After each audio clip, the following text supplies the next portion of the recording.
أينما كنا أينما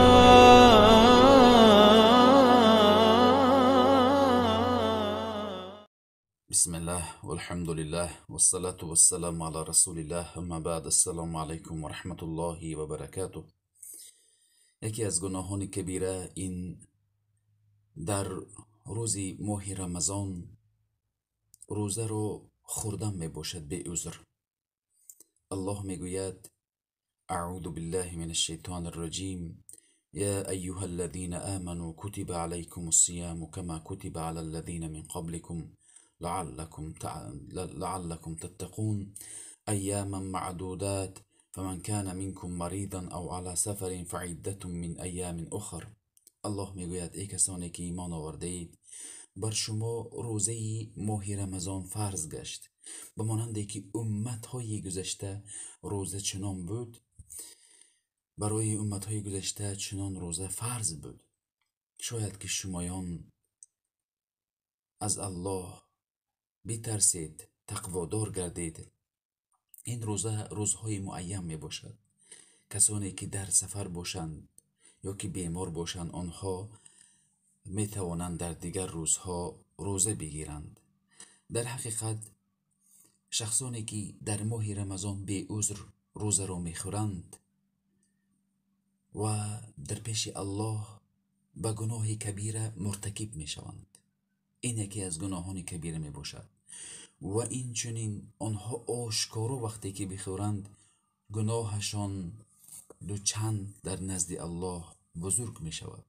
زیرا پیامبر صلی الله علیه و سلم میگویند که کل امتی معافى الا المجاهرین، همه امتی من مورد بخشش و رحمت قرار دارند مگرم که شخصایی که گناه را آشکار میکنند.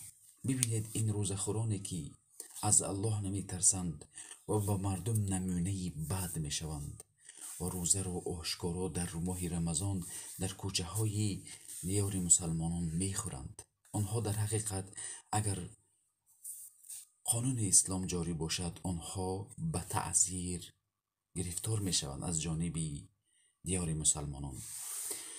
برای این بنای اسلام 5 تا می باشد: لا اله الا الله گفتن، نماز برپا داشتن، زکات دادن و ماه رمضان را گرفتن و حج خانه کعبه را کردن. پیامبر صلی الله علیه و سلم در یک حدیث میگویند که هر کسی که در روز ماه رمضان روزه را بخورد به عذر، اگر تمام سال روزه بگیرد که این ماه را مثل این با برکت این ماه روزه در نزد الله نوشته نمی شود. گویا که این قضایش را داده نمیتواند، زیرا در حقیقت الله در یک ماه فرض گردانده است. این سپارش الله می باشد. چگونه کسی جرأتی این را دارد؟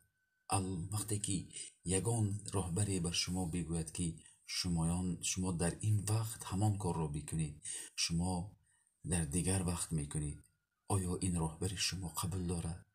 بله، قبول ندارد. چگونه الله بر شما یک ماه روزه رو فرض گردانده است، شما به این به اهمیتی میکنید و حکم الله را نادیده میگیرید.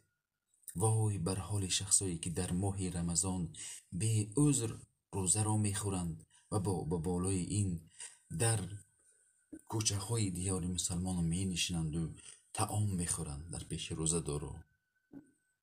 آنها به گناه کبیره مرتکب شدند، الله آنها را عذاب میکند. این بود یکی از گناهان کبیره، روزه را در ماه رمضان روز ماه رمضان خوردن می باشد. السلام علیکم و رحمت الله و برکاته.